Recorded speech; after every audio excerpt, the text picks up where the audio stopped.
How's it going, everyone? Welcome back to the channel. Today's video is going to be going over the Corvette, everything that I've done to the car to this point to get it where it's at, the 980 rear wheel horsepower that it makes. So let's do this. Okay, this is a 2013 Corvette Grand Sport.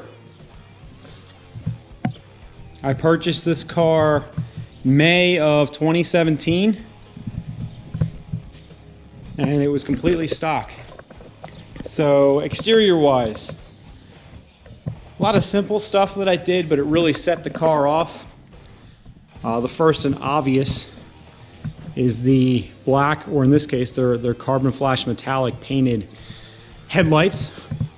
I feel like every C6 needs those. It just looks so much better with the dark headlamps. Just like the C7, every C7 has dark headlamps now. There's no more body color. The wheels that are currently on the car are Weld S71s. They are an 18x7 up front and a 17x11 in the back. I'm running a Mickey Thompson ET Street R.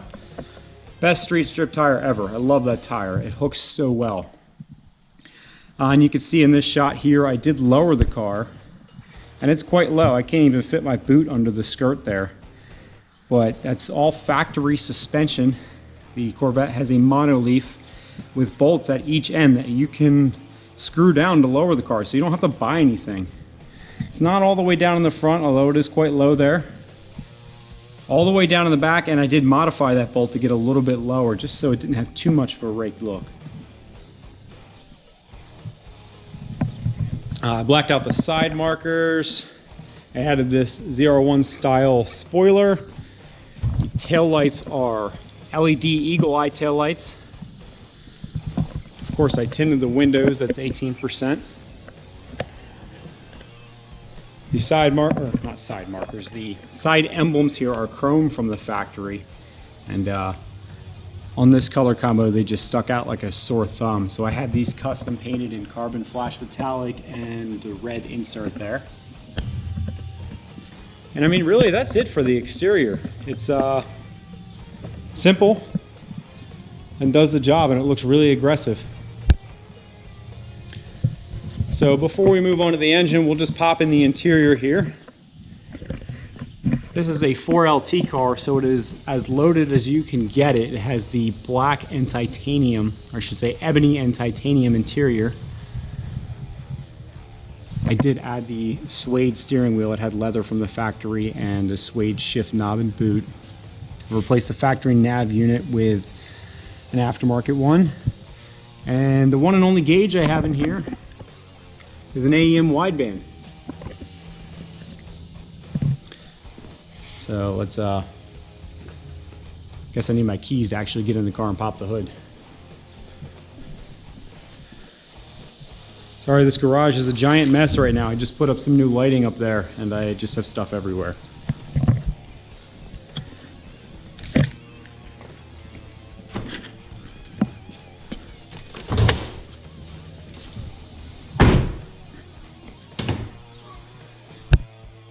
Alrighty. So the engine in this is not stock.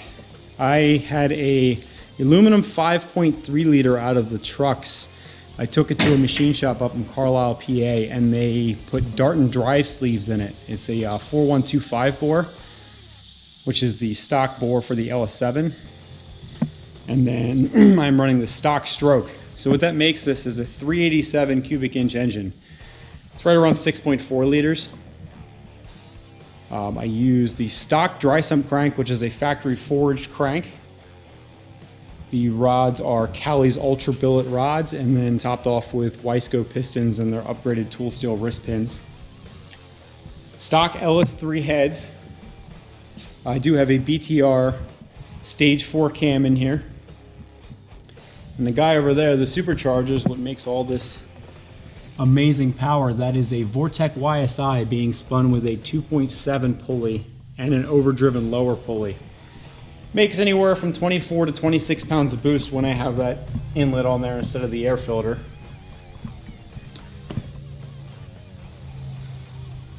As far as the drivetrain goes, aside from the clutch, The drivetrain is stock. Now the clutch is Monster's LT1S triple disc, so it uses factory friction material from the LT1 and the newer Corvette, but there's 3 discs instead of 2. That's rated for 1,000 horsepower. And then everything else is stock. So after my last video, I had planned to go to Cecil again and run the car, but unfortunately the methanol pump failed. And as a result, the car was leaning out pretty good and IATs were going high.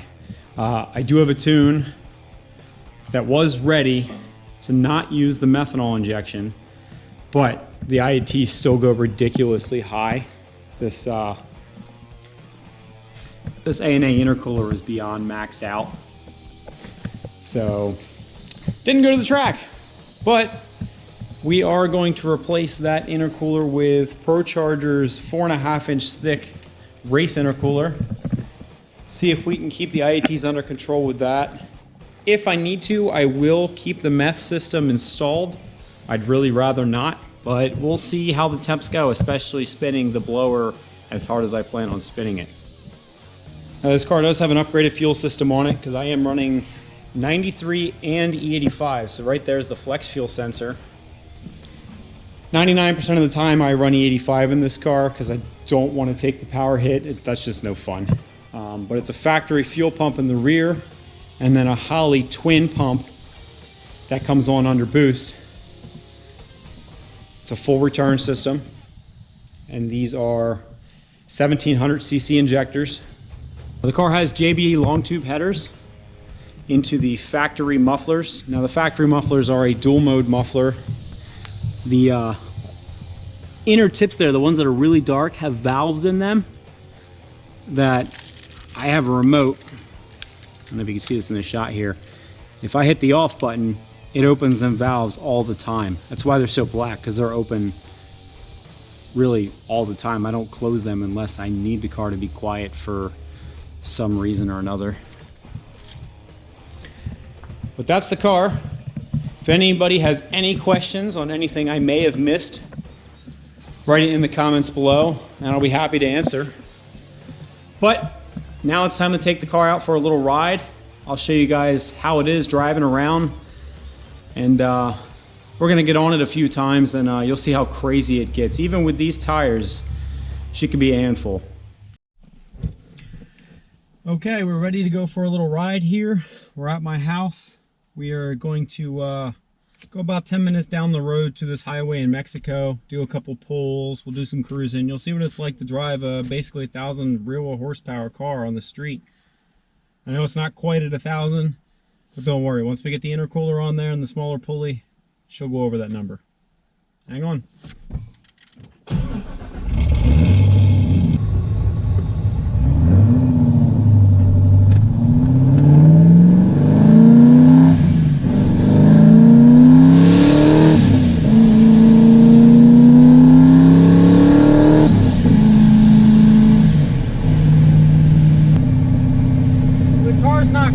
By any means with the exhaust open. I tried to film this earlier with the phone.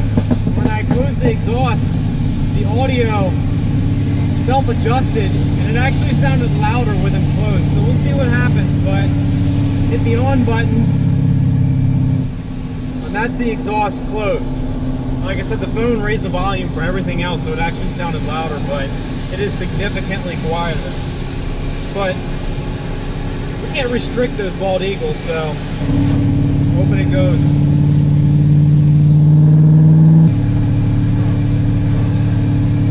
It's just so gorgeous out today. Perfect day to just go for a cruise.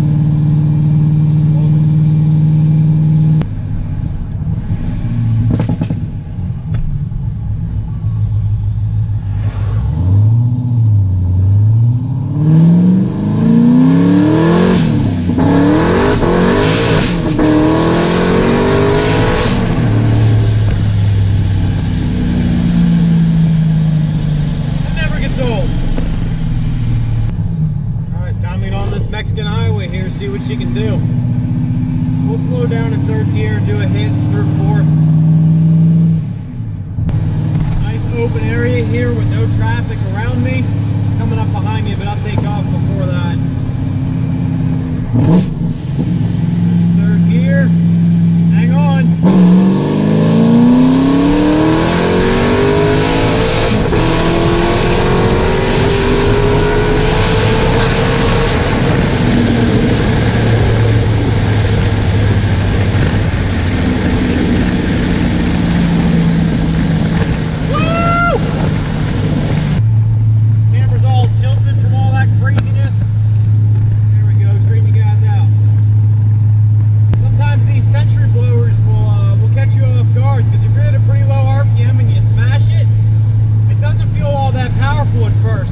RPM start climbing, it's just exponentially crazier and crazier to the point where you can't pull yourself out of the seat. But me being me, I still need to turn it up. I don't know what this guy in front of me is doing. He's kind of driving like a maniac. Anyway, can you believe it rained for practically 7 days straight before now?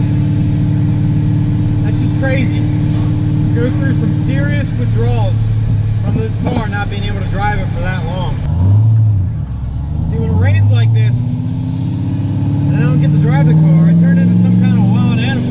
Snow behind me, snow in front of me. I'm gonna floor it.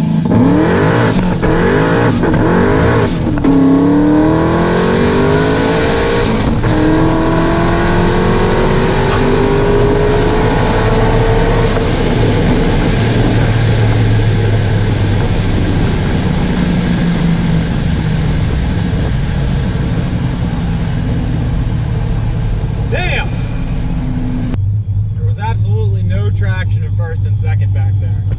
You're sideways again. Third started getting a little bit of traction. That's when the real fun began. Okay, that's it for today's video.